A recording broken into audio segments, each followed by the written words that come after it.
Puji Tuhan, shalom, haleluya. Kita bersyukur kepada Tuhan kalau kita terus untuk datang kepada Tuhan. Walaupun meskipun ibadah online, Bapak Ibu Saudara-saudaraku yang dikasihi Tuhan, kita tetap bersyukur dalam segala hal. Saya berdoa kiranya dalam ibadah online ini bukan kita menonton, tetapi kita dituntun untuk dekat dengan Tuhan. Ada amin? Haleluya, sungguh besar kasih setiamu Tuhan, nyata di sepanjang hidupku. Mari kita datang kepada Tuhan, kita menyembah Dia. Haleluya, kami bersyukur untuk kasih setiamu Tuhan dalam hidup kami. Darah-Mu layakkan kami untuk datang menghampiri takhta kasih karunia-Mu. Mari kita naikkan pujian ini. Sungguh besar setiamu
percaya Engkau sudah ada di rumah-rumah kami.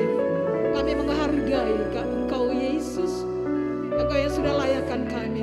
Sungguh besar setiamu dalam hidup kami ya Tuhan.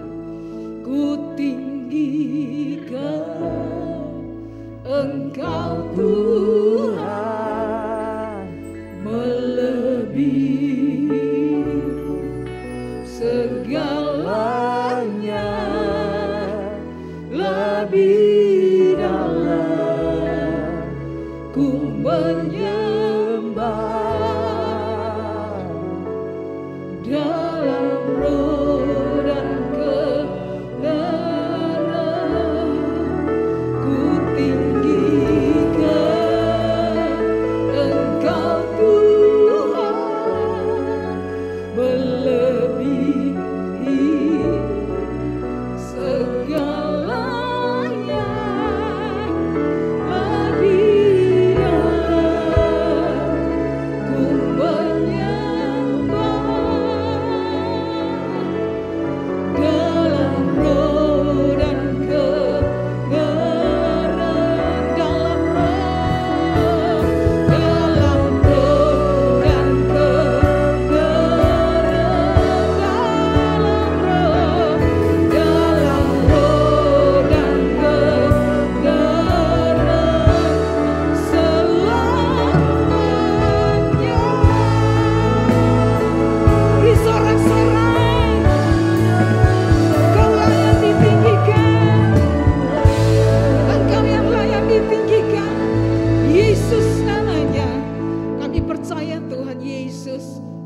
sudah berada bersama-sama kami. Walaupun meskipun kami beribadah secara online, kami tetap menghargai Engkau ya Tuhan. Tidak seorang pun main-main, tapi kami menghargai kehadiran Tuhan. Kalau Engkau hadir di rumah-rumah kami, sesuatu pasti terjadi. Mujizat terjadi, kuasa Allah terjadi. Yang sakit disembuhkan, yang lemah dikuatkan, yang putus asa diberikan pengharapan. Karena kehadiran Yesus Kristus di rumah-rumah kami. Ibadah kami dari awal sampai akhirnya. Biar kemuliaan Tuhan turun. Biar kiranya kuasa Allah bekerja. Dalam nama Yesus Kristus. Mari yang percaya katakan amin. Haleluya. Ada sukacita saudara-saudara yang di rumah. Ada beberapa di tempat ini juga. Puji Tuhan. Kita akan membacakan pembacaan Alkitab secara bersama-sama. Puji Tuhan, saudara baca dengan suara yang keras sampai terdengar telinga, dan kita sama-sama membacakannya di dalam Mazmur pasal 30 ayat 5, 1, 2, 3. Nyanyikanlah Mazmur bagi Tuhan, hai orang-orang yang dikasihinya, dan persembahkanlah syukur kepada namanya yang kudus. Katakan amin. Haleluya. Sungguh nyata kasih-Mu dalam hidupku ya Tuhan, dan hidup saudara semua. Mari kita bersukacita. Mau berdiri di rumah yang di sini silakan saudara. Kita bersukacita.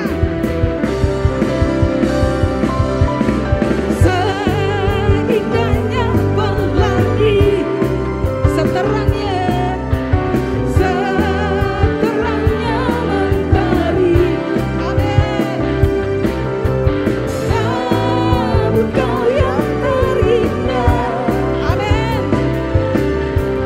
hanya Kau yang termaga.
sukacita di rumah. Puji Tuhan, haleluya. Saudara-saudara luar biasa memuji Tuhan. Dan kita di awal minggu pertama di bulan Februari ini Tuhan mau berbicara untuk saudara dan saya. Buka hatimu lebar-lebar sehingga bukan menonton sekali lagi, Tuhan menuntun kita untuk dijamah dekat dengan Tuhan. Berikan pada kami ya Tuhan hati yang mengasihi-Mu. Walaupun keadaan apapun, kami tetap mengasihi Engkau. Melakukan apa yang Tuhan mau dalam hidup kami. Haleluya, haleluya. Terima kasih Tuhan. Inilah doa kami kepadamu.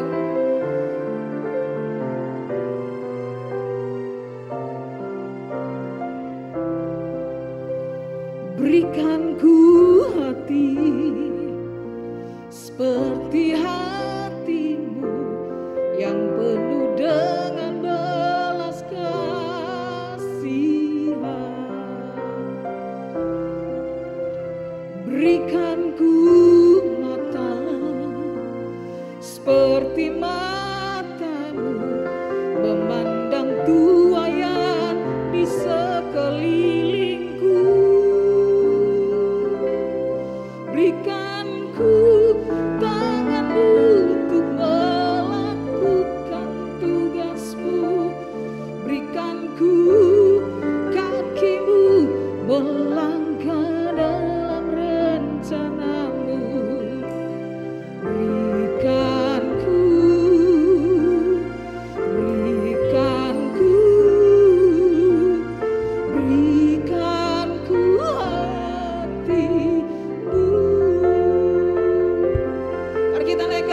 sebagai doa. Berikan ku hati seperti hatimu yang penuh dengan belas kasihan. Berikan ku mata seperti matamu memandang tuaian di sekelilingku. Berikan ku tanganmu untuk melakukan tugasmu. Berikan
Tuhan Yesus, hari ini kami mau belajar bagaimana memiliki hati seperti-Mu Tuhan. Hati yang penuh dengan belas kasihan. Belas kasihan kepada jiwa-jiwa yang terhilang. Karena itu Tuhan, ajar kami pada hari ini untuk dapat memiliki hati yang seperti hati-Mu. Karena itu Tuhan, berfirman-Lah dan kami siap mendengarnya. Kami buka hati dan pikiran kami tertuju pada firman-Mu. Terima kasih Tuhan, dalam nama Yesus kami berdoa. Haleluya, amin. Shalom saudara-saudaraku yang ada di rumah. Hari ini kita kembali ibadah secara online di dalam mengantisipasi meningkatnya penyebaran daripada virus COVID-19, khususnya varian Omikron. Tetapi janganlah sampai hal ini membuat kita tawar hati. Kita harus maju terus di dalam mengiring dan melayani Tuhan. Nah saudara-saudara, lagu tadi yang kita nyanyikan sangat menarik ya, dengan judul Berikan Ku Hatimu. Di situ dikatakan, berikan ku hati seperti hatimu. Hati yang seperti apa saudara? Hati yang penuh dengan belas kasihan.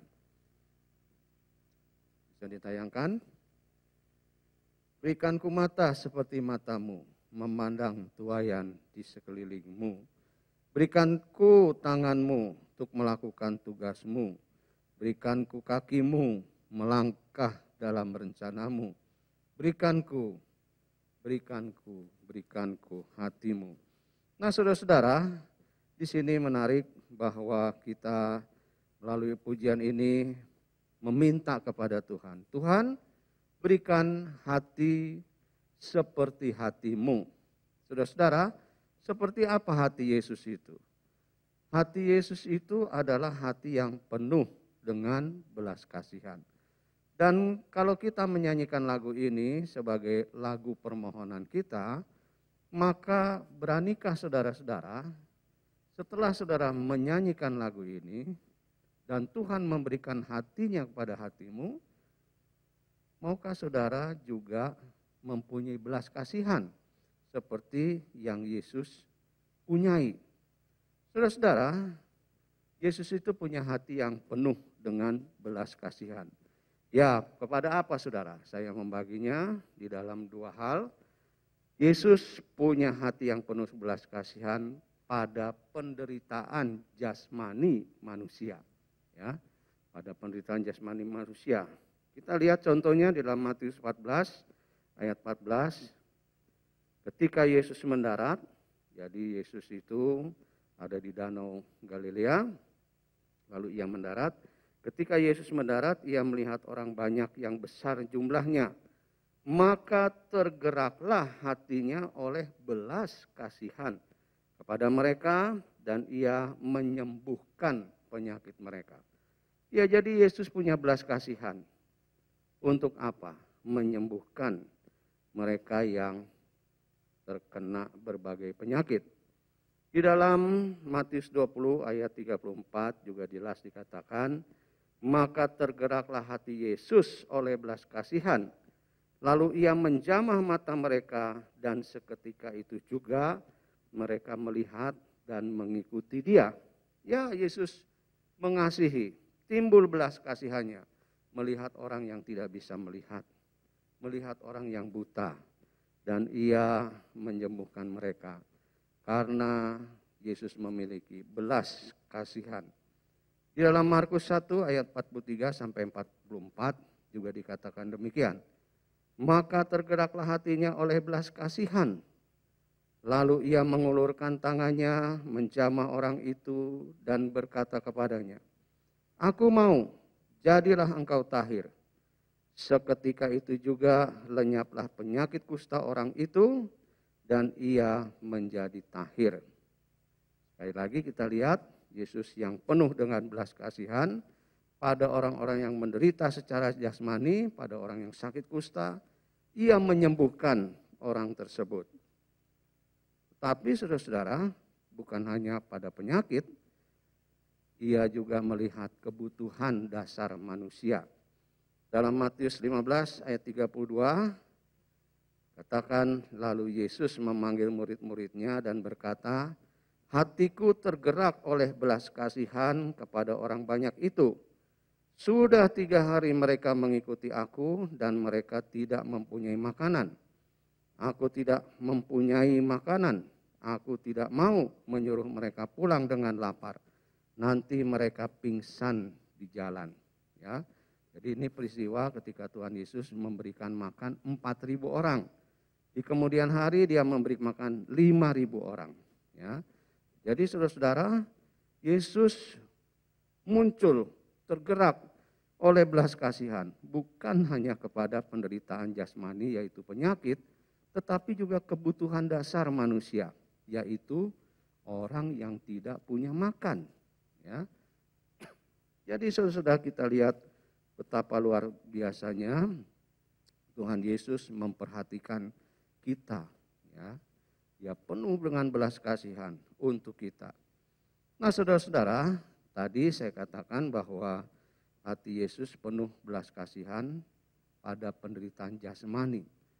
Dan Yesus juga mempunyai hati yang penuh belas kasihan pada penderitaan rohani manusia. Kekeringan rohani, ketidak ada damai sejahtera dalam hati manusia. Tuhan memperhatikannya. Dalam Matius 6 ayat 34, di situ dikatakan, ketika Yesus mendarat, ia melihat sejumlah besar orang banyak, maka tergeraklah hatinya oleh belas kasihan kepada mereka, karena mereka seperti domba yang tidak mempunyai gembala. Lalu mulailah ia mengajar banyak hal kepada mereka. Ya, orang-orang mengikuti Yesus. Tadi kita lihat sampai-sampai 3 hari mereka mengikuti Yesus. Ya, orang yang haus menandakan mereka itu sangat haus akan firman Tuhan, sangat haus akan kehadiran Yesus. Dan Yesus timbul, tergerak hatinya oleh belas kasihan karena melihat orang-orang ini seperti tidak punya gembala. Orang-orang ini terlantar, ya, tidak ada yang memperhatikan. Dan tentu saja juga tidak diperhatikan kerohaniannya. Ya. Ahli-ahli Taurat pada zaman Yesus itu hanya mementingkan ritual ibadah, tetapi tidak mementingkan dan tidak merawat domba-domba itu. Sehingga mereka menjadi seperti domba yang kehilangan gembala, saudara. Dan Yesus punya belas kasihan untuk mengembalakan mereka, untuk menyelamatkan mereka-mereka ini yang tidak punya gembala, saudara. Dan inilah hati Yesus. Jadi sekali lagi saudara-saudara, bahwa Yesus itu hatinya penuh belas kasihan pada penderitaan jasmani manusia, tetapi juga penderitaan rohani manusia. Kekeringan di dalam hidup manusia.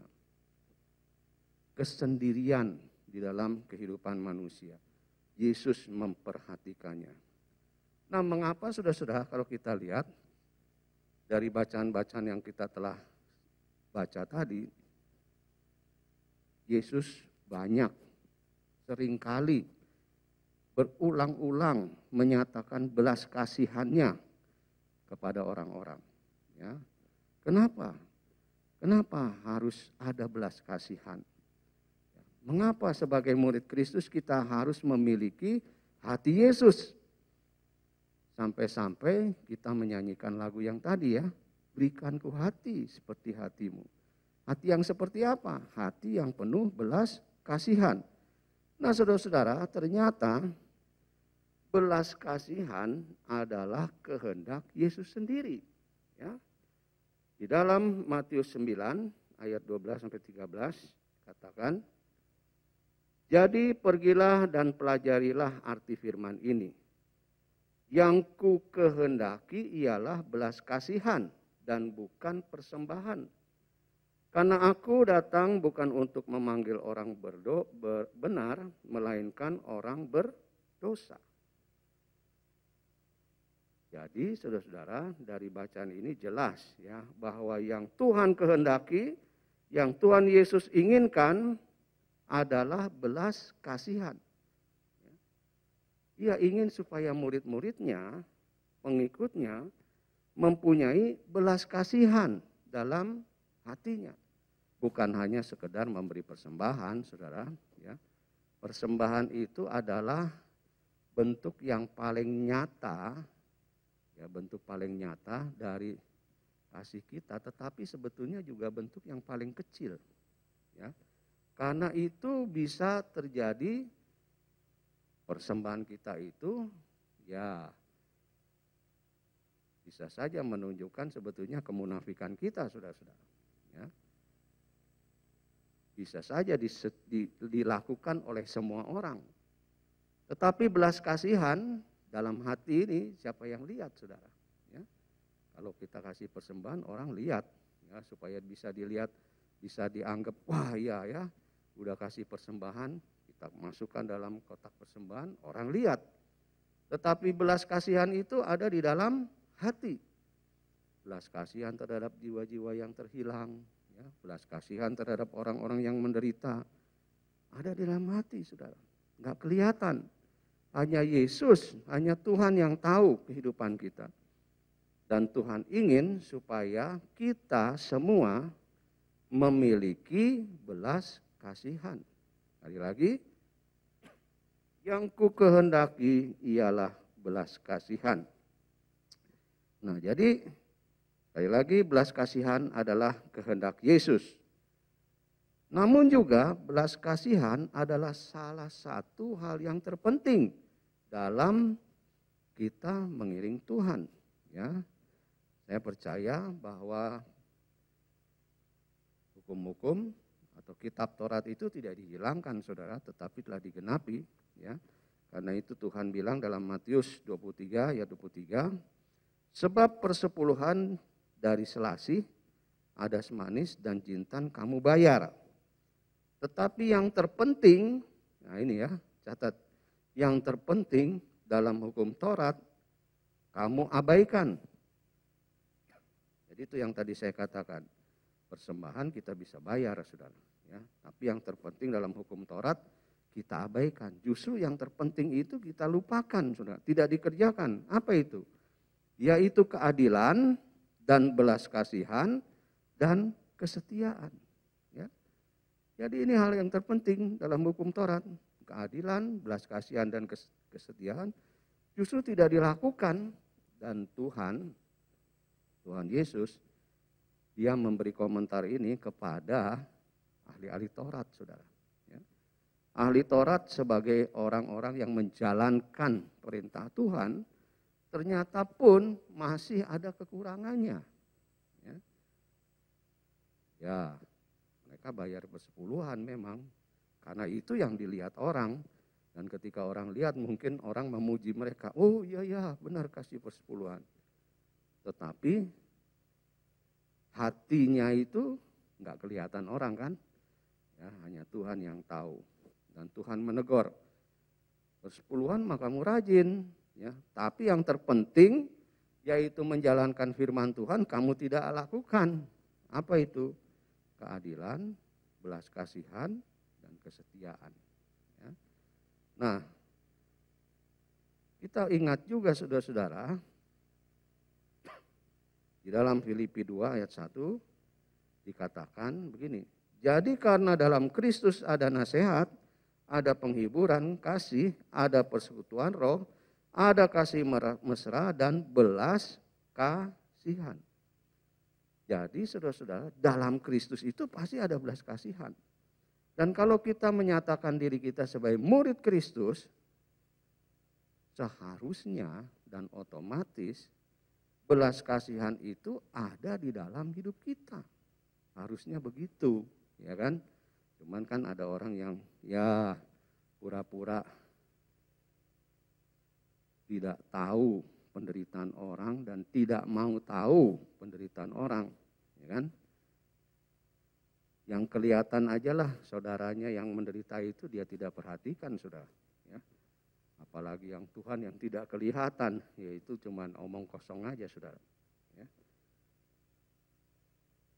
Jadi jelas, seorang yang menyatakan dirinya murid Kristus dan mengatakan Kristus ada di dalam aku dan aku ada di dalam Kristus, dia harus mempunyai dan melakukan belas kasihan. Tidak hanya omong doang, saudara. Ya, dia harus melakukannya dalam kehidupannya. Nah, untuk itu saudara-saudara, Yesus memberikan perumpamaan. Ya.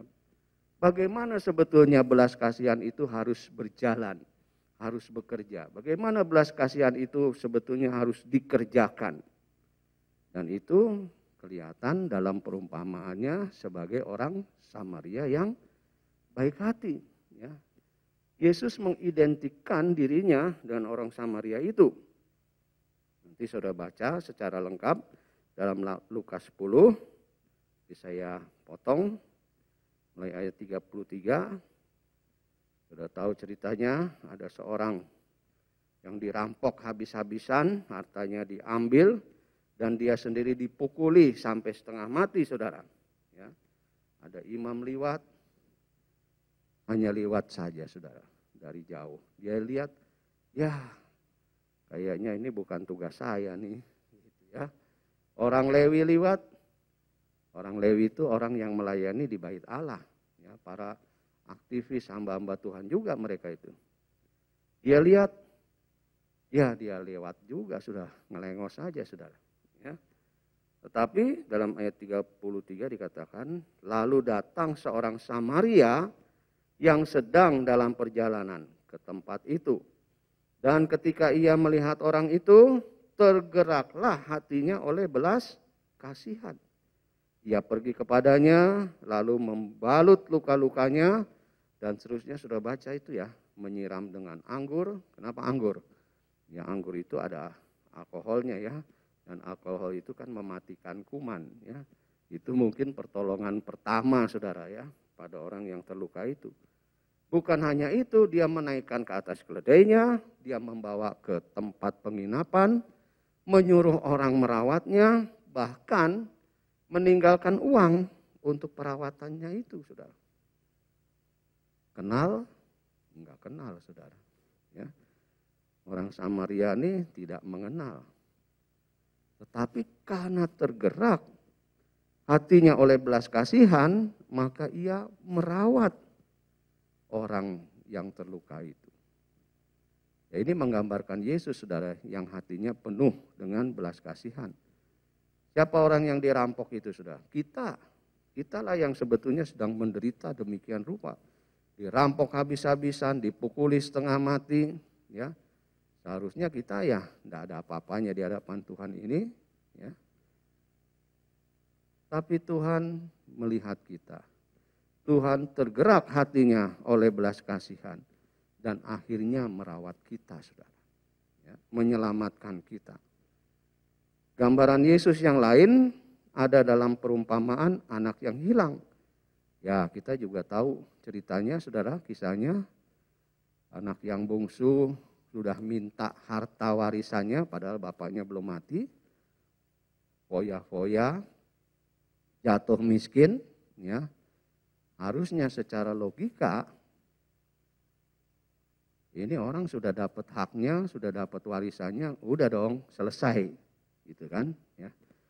Tetapi ketika dia ingat rumah bapaknya dalam keadaan yang terpuruk sebagai penjaga kandang babi, maka dia putus, udah saya mau pulang aja. Di rumah bapak itu, biarin sengsara itu masih bisa makan. Di sini saya jadi penjaga kandang babi, mau makan makanan babi aja nggak bisa. Aku mau pulang. Ya. Lalu dia pulang, saudara. Ini Lukas 15 ayat 20. Ketika ia masih jauh, dia pulang. Dia masih jauh dari rumahnya. Ayahnya telah melihatnya. Lalu tergeraklah hatinya oleh belas kasihan.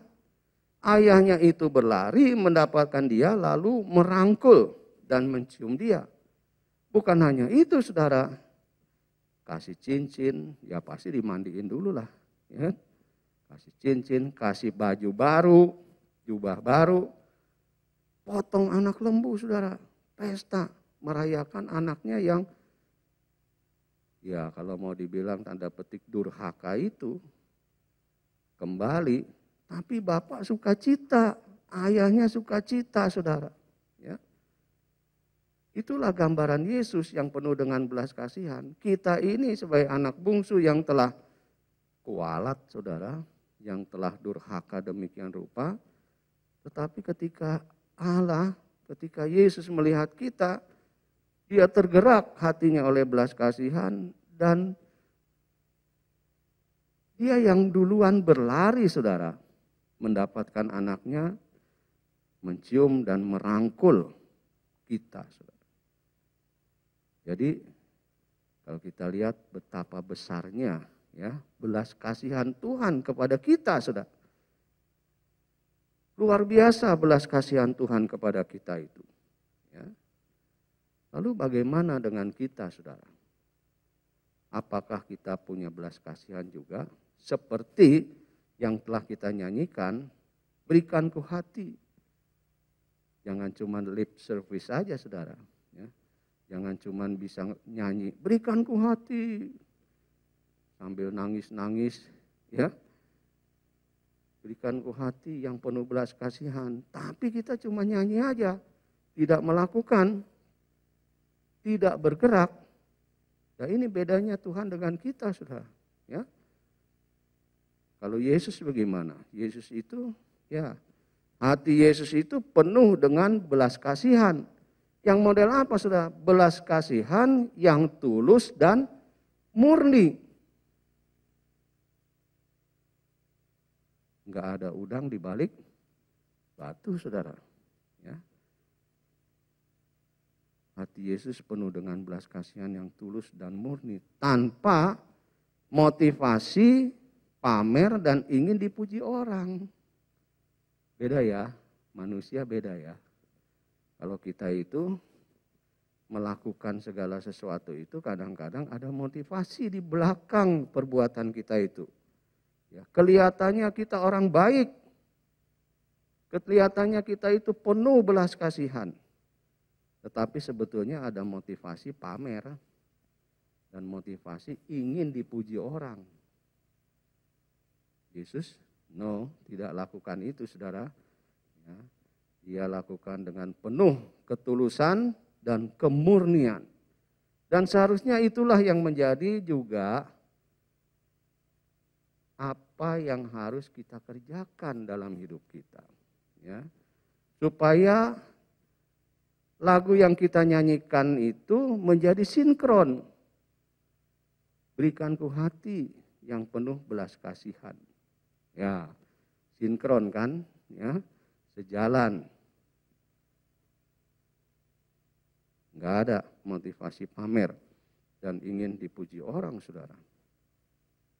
Nah itu bedanya. Yesus itu ketika tergerak, lalu timbul belas kasihan, hatinya tergerak, muncul belas kasihan, dia segera bertindak, saudara.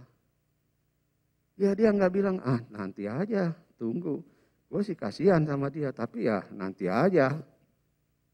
Tidak melakukan tindakan apa-apa, saudara. Beda. Ya mungkin kita manusia seperti itu. Ya. Nanti aja, gue nggak kenal dia. Saya tidak terlalu dekat dengan dia. Ya. Yesus lain, saudara. Ya. Jadi harusnya bergerak seperti Yesus. Tergerak oleh belas kasihan, langsung bertindak. Ya, saudara kan baca tadi ya. Baca dalam ayat-ayat yang sudah kita baca itu. Setelah tergerak, dia langsung berbuat sesuatu. Melakukan tindakan untuk menolong orang yang menderita. Menolong, mengisi rohani yang terpuruk. Seperti itu, saudara. Ya. Jadi, saya menulis dalam PowerPoint ini, begini, saudara. Jika hatimu tergerak, segeralah bertindak. Ya. Jika kamu diam melompong, tahu melompong? cuman ngelihat aja, kamu hanyalah tong kosong. Ya, saudara, ya. Sekali lagi ya, jika hatimu tergerak, segeralah bertindak. Jika kamu diam melompong, diam aja, kamu hanyalah tong kosong. Ya. Jadi saudara-saudara, mari kalau kita ingin memiliki hati seperti Yesus, menyanyikan lagu itu, ayo kita kerjakan saudara, jangan cuma nyanyi. Ya. Khususnya bagi jiwa-jiwa yang belum mengenal Tuhan saudara. Main musik naik. Ya. Banyak sekali orang-orang yang hatinya kosong saudara. Ya. Mereka itu seperti orang-orang yang tidak mempunyai gembala. Kerohanian mereka jeblok saudara, ya, kosong, gersang kerohanian mereka. Marilah kita bertindak seperti Yesus, tidak hanya omong, tetapi bergerak. Ya. Jangkau jiwa-jiwa saudara. Ada banyak mungkin di sekitar kita. Bulan depan kalau Tuhan kehendaki kita akan lakukan satu kegerakan pemuritan. Saya pengikut Yesus, SPY saudara. Ya, ya kita berdoa supaya bulan depan grafiknya melandai dan kita bisa melakukan SPY ini. Ya. Mari kita tergerak saudara, lihat sekelilingmu itu. Ya, siapa jiwa-jiwa yang belum mengenal Kristus? Siapa jiwa-jiwa yang masih tinggal dalam kegelapan? Ya. Mungkin itu teman kita, sahabat kita, teman karyawan, teman sekerja, dan sebagainya. Dan mereka membutuhkan Kristus. Ada satu lagu yang mengatakan, berikan pada kami hati yang mengasihi jiwa-jiwa yang belum mengenal kasih Bapa. Mereka yang dalam gelap, mereka yang tersesat, hati kami iba, hati kami penuh dengan belas kasihan seperti hatimu Yesus. Dan mari kita katakan pada Tuhan bahwa Tuhan ini tugas kami. Ya, beri keberanian kepada kami. Haleluya.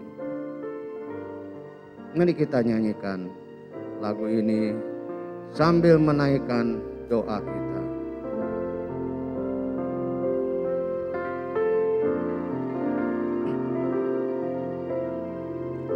Berikan pada kami hati yang mengasihi jiwa-jiwa yang belum mengenal kasih Bapa.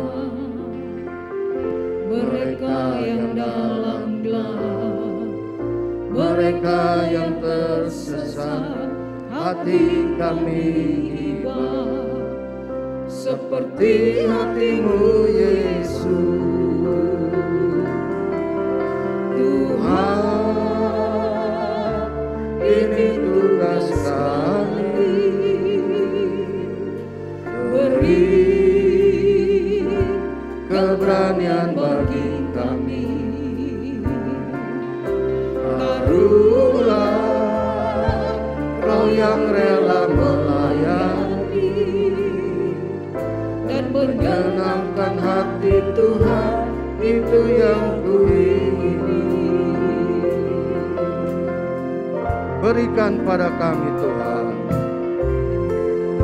berikan pada kami hati yang mengasihi jiwa-jiwa yang belum mengenal kasih Bapa.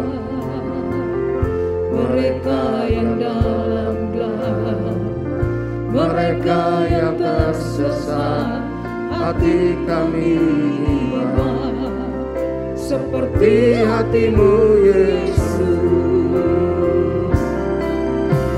Tuhan, ini tugas kami,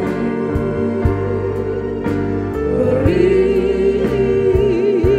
keberanian bagi kami.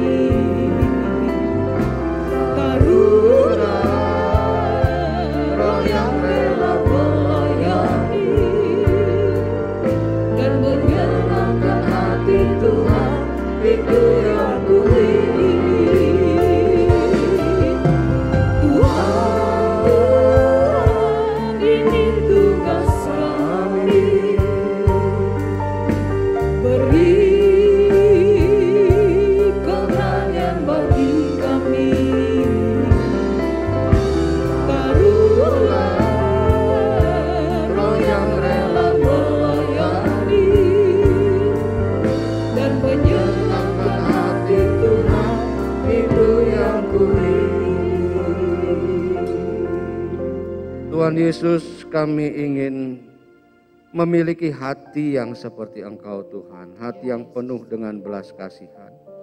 Belas kasihan kepada jiwa-jiwa yang terhilang, pada mereka yang akan masuk dalam kekekalan api neraka yang abadi Tuhan.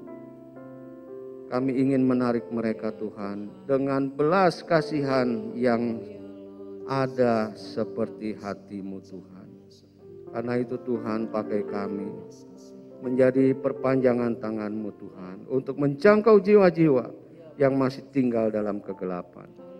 Ada banyak di sekitar kami Tuhan, kami akan rekrut mereka Tuhan untuk dimuridkan dalam kelas SPI yang akan datang.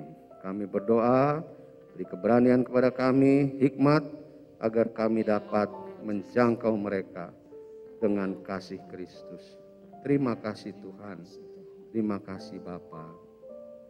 Tuhan Yesus, pada kesempatan yang indah ini juga kami akan menerima perjamuan kudus, menandakan Engkau ada di dalam kami dan kami ada di dalam Engkau.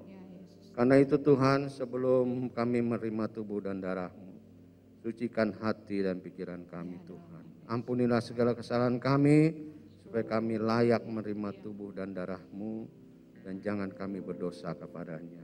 Terima kasih Tuhan, kami sekarang menyambut tubuh dan darah-Mu, perjamuan kudus ini untuk melengkapi hidup kami. Dalam nama Yesus kami berdoa, haleluya, amin.